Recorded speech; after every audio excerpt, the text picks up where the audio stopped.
Welcome to The Explainer. So today, we're going to connect two huge stories. One is one of the most disturbing scandals of our time. The other, a massive shift in global power that, believe it or not, affects every single one of us. Yeah, that question, it became terrifyingly real when the Jeffrey Epstein files were finally unsealed. They revealed this hidden world that was operating completely beyond any normal rules. So let's dive in and see what was really going on. All right, so what was in these files?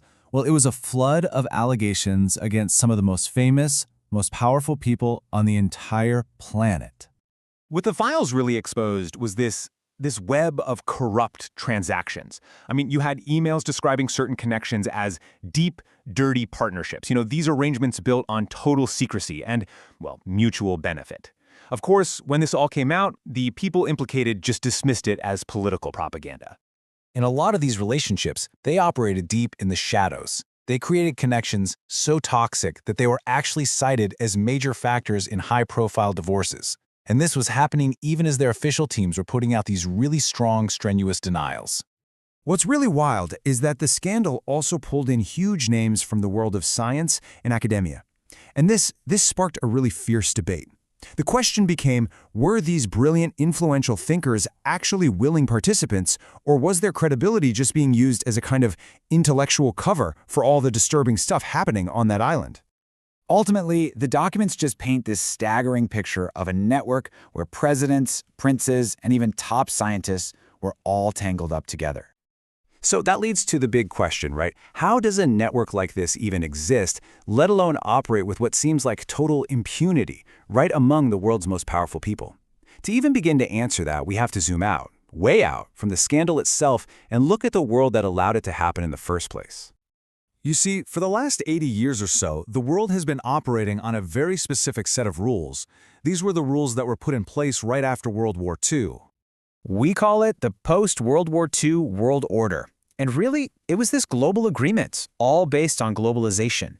Every nation had its own specific economic role, and the whole thing was enforced by the United States and the power of the US dollar.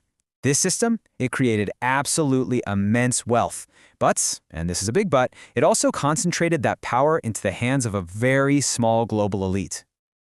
Think of it like this. You had China as the world's factory, Japan as the lender, Europe as the big consumer, and the USA as the enforcer, making sure everybody played by the rules. It was a super efficient system, but it was also incredibly fragile. Sure, it generated a ton of wealth, but it also kind of hollowed out the middle class and the consumer nations and made all these countries really dependent on each other.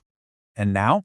Well, according to analysis from places like the World Economic Forum, that whole system, it's fractured. It's broken. And its collapse has created this massive power vacuum, which has kicked off a new and honestly pretty chaotic game of power. So, with that old order collapsing, this power vacuum has opened up. And right now, there are four major factions fighting tooth and nail to be the ones who write the new rules.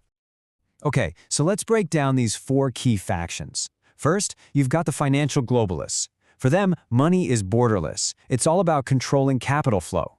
Then you have the sovereigns, who believe the nation-state is everything and want to protect it. Third, the technologists, who are convinced they can engineer solutions to any problem. And finally, the military complex, which, let's be honest, kind of thrives on instability. Each one of these groups has a totally different vision for our future. And the central conflict, the real tug-of-war, is between the globalists, who want money to just flow freely across borders, and the sovereigns, who want to lock things down and reinforce their national power. And this is where it gets really dark. The Epstein files describe a world where, quote, innocence was being used like a currency, a dark economy built on human exploitation. And that cold, transactional logic, it's a chilling mirror of what we're seeing in this new battle for global power. While one system was literally commodifying people, the other, the one the globalists are pushing for, it seeks to commodify everything else, every asset, every piece of property, turned into a digital token. It's basically a new infrastructure of control.